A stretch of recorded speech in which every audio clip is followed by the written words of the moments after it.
que andava com Davi, certamente comia na mesa de Davi, tinha intimidade com Davi, mas o traiu. Quando houve certamente a rebelião de Abisalão contra o seu pai, Aitofel ele passa para o lado de Abisalão, trai Davi, deixa Davi o seu amigo, e diz que certamente por algo que não ficou resolvido entre ele e Davi, certamente por causa de Betseba, sua neta, no que aconteceu, diz que ele guardou mágoa no seu coração, e por isso nós vamos nesta noite estudar um pouco e ver esse espírito de Aitofel, que ainda, conforme a Bíblia Sagrada, pode ser o resultado de algo, de um acontecimento, de uma manifestação, de uma profunda amargura e ressentimento que leva à traição. Nós sabemos que mágoas, ressentimento, a falta da liberação de perdão prejudica a pessoa, o ser humano, prejudica o cristão, ao ponto de levar à morte, como foi o caso de Aitofel. Certamente vamos já chegar lá, por que ele se enforcou, por que ele entrou por este caminho. Então, amados, o ressentimento leva à traição e ao desejo de destruição. Ele era o conselheiro de confiança do rei Davi, mas como eu falei, quando Abisalão se rebela contra o seu pai, ele se ajunta à rebelião, oferecendo a Abisalão conselhos estratégicos para com o rei Davi. A que ponto chegou? De guardar mágoa em seu coração, de ter ressentimento e trair o rei Davi.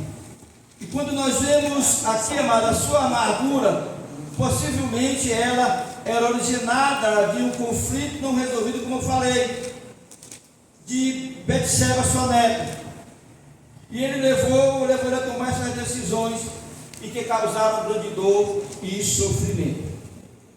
Tem mais detalhes para nós compreender.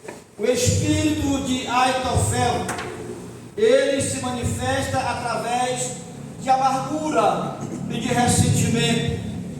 Guarda mágoa profunda, guarda ressentimento. Certamente nós vemos aqui que por causa do que aconteceu entre ele e Davi, ele ficou ferido, magoado e traiu. Nós temos que ter o cuidado de não deixar que a mágoa e que o ressentimento venha fazer morada em nossos corações, para que nós não entremos pelo caminho difícil como foi o de Aitofel. Ele, amados, era amigo de Davi, conselheiro de Davi, e diz que esse homem tinha uma sabedoria, certo? Grande, profunda, mas era uma sabedoria maligna. Não é a sabedoria que vem do alto, que nos ensina como lidar com situações adversas, contra aquilo que vem de contra nós. Ele tinha sabedoria grande, mas uma sabedoria maligna. Conhecido por sua sabedoria, mas usava os planos destrutivos, oferecendo conselho que avisavam ou que visavam a destruição do rei Davi. Então a sabedoria dele era essa, porque ele aconselhava a Abisalão. E os irmãos veem que no começo Abisalão chega, consulta ele. Ele diz: me dê 12.000 homens, para que eu vá, pegue Davi de destrua Davi para tu assumir o trono. Mas existia outro lá, chamado Uzai, e o qual estava orientado certamente por Davi. E Abisalão ouve o conselho de Aitofel, mas é um conselho maligno, que visava a destruição do rei Davi, que era seu amigo íntimo, que era o seu rei.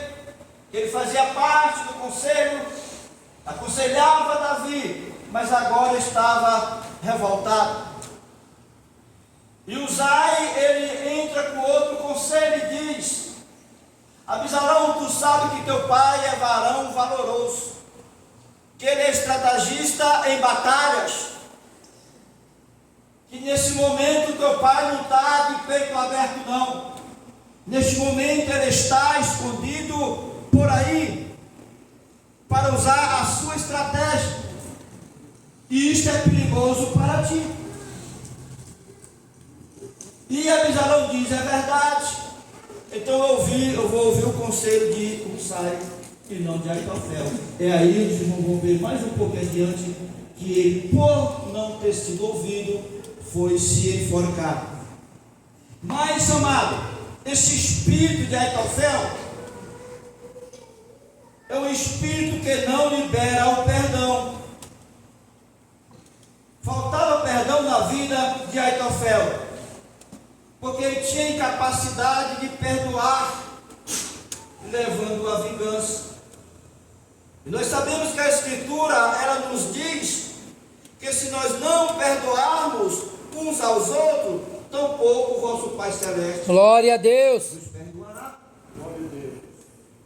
E quando alguém se deixa levar por mágoas, feridas ocultas no coração, na alma, algo que ouviu, ou algo que viu, algo que alguém falou e não gostou, porque há pessoas, infelizmente, que não gostam de receber a correção, é verdade, a disciplina, não gosta de ouvir a advertência, e toma para si como se fosse uma ofensa, aí deixa gerar mágoa, o ressentimento, e não perdoa, não libera o perdão. Tu és santo, ó Deus. E tem Deus até que diz: eu perdoo, mas acabou a intimidade, não tem mais conversa entre nós. E não é assim que a Escritura Sagrada nos ensina. Mas ele tinha incapacidade de perdoar, era incapaz de perdoar. O que houve entre Davi e Betseba, sua neta, mas ele não perdoou, ao ponto de trair Davi. E o final trágico de Aitofel nós vemos aqui: por ele não ter sido ouvido, por Abisalão não dar crédito ao seu conselho, mas sim o de Uzai. Ele sai para a sua casa e se enforca, por causa, certamente, das consequências devastadoras da amargura e do ressentimento, o levaram à morte. E o espírito de Aitofel é um alerta sobre perigos da amargura não tratada e da traição, destacando como falta de perdão pode levar a escolha destrutiva e um final trágico. Pessoas que não perdoam, pessoas que por qualquer coisa sentem-se magoados. é verdade, meu Deus, tem misericórdia. Por qualquer coisa estou triste, por qualquer coisa vou sair da igreja, por qualquer coisa não me sinto mais no departamento de senhora, de mocidade, de adolescente. Por qualquer coisa tira a gravata, desce, vai sentar lá nos bancos da igreja. Por quê? Porque são pessoas ressentidas, pessoas magoadas, que não souberam receber a correção e deixaram o espírito de Aitofel entrar na sua vida, não liberando o perdão, guardando mágoa e ressentimento, adoecendo não só fisicamente, mas também espiritualmente. E com certeza leva à morte espiritual.